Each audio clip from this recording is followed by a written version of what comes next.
Alors, pour faire un document de vente, on a enregistré la fiche produit, on a enregistré un client. Il suffit de faire nouveau document de vente ici. Ben, on me demande ce que je veux. On va commencer par un devis pour suivre le cycle.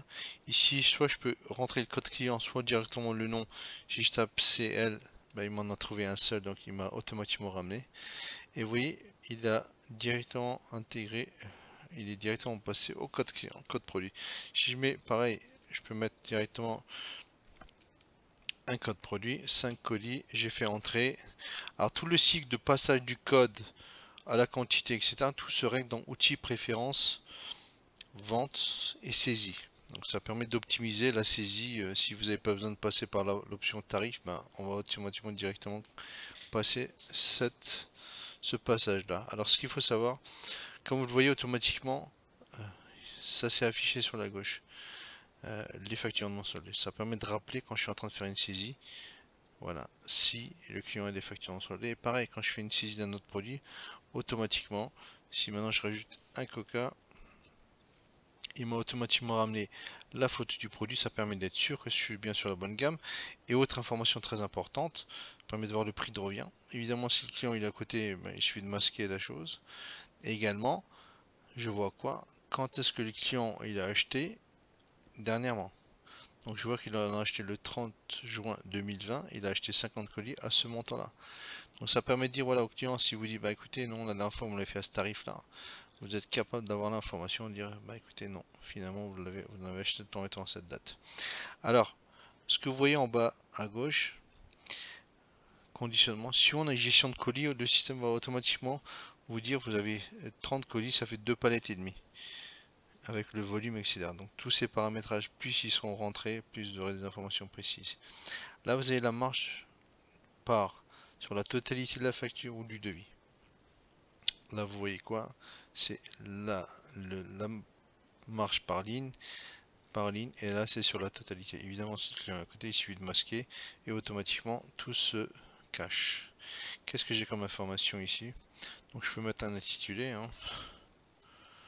Commande du 30/06 2020, par exemple. Ensuite, dans données complémentaires par défaut, il va automatiquement vous ramener l'adresse de facturation et de livraison par défaut. Donc évidemment, je peux changer en cliquant sur ici. Je peux avoir plusieurs adresses et j'aurai le listing de toutes les adresses. Après, voilà, ça c'est des informations qu'il va automatiquement récupérer de la fiche client.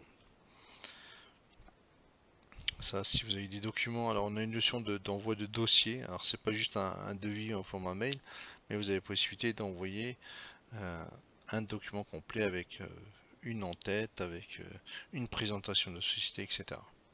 Voilà, donc j'ai fait mon premier devis, il suffit de faire enregistrer et je peux imprimer, je fais un petit aperçu pour qu'on puisse voir. Par défaut, il prend votre logo, les paramétrages, l'adresse du client, le contenu de votre devis. Alors ici, on a tendance à marquer bon pour accord, etc. etc. Donc tout se paramètre également. Ça c'est un paramétrage que j'ai dit que les devis ou les factures devaient sortir en double avec un duplicata. Alors regardez, en haut, j'ai fait un aperçu. En haut à gauche, vous avez un certain nombre d'options. Donc quand je fais un export, je peux dire email PDF.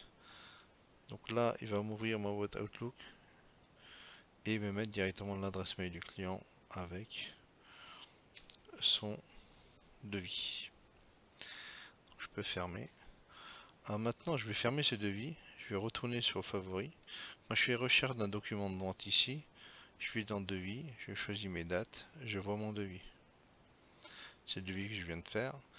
Quand je le transforme en facture, c'est très simple. Je fais générer en haut à droite, suivant. Alors, je peux faire soit une, bah, on peut continuer dans la vente ou soit un achat. Si vous n'avez pas de stock, cette commande client, je peux la transformer en commande fournisseur. Donc je fais suivant, bah, je peux passer en commande ou je veux directement le facturer. Bah, je vais le facturer ici. Je vais terminer. Le logiciel automatiquement il va me générer la facture associée à ce devis. Ah, pour savoir un petit peu quel est le devis qui est lié à la facture OBL, quand je clique en haut à droite, vous voyez, vous avez l'historique avec les dates, les numéros de documents. Donc je peux réimprimer ou réouvrir un devis ou un BL associé à une facture. Alors quand je suis passé à l'onglet facture, vous voyez, il y a un onglet qui s'est rajouté ici, c'est le règlement. Donc si le client me donne un chèque, ou me paie en espèces, peu importe, ok, par défaut, je peux le saisir, et voilà, et cette facture, elle est soldée. Quand j'imprime, je fais un aperçu, voilà, vous avez le règlement qui s'affiche, reste à payer 0 €.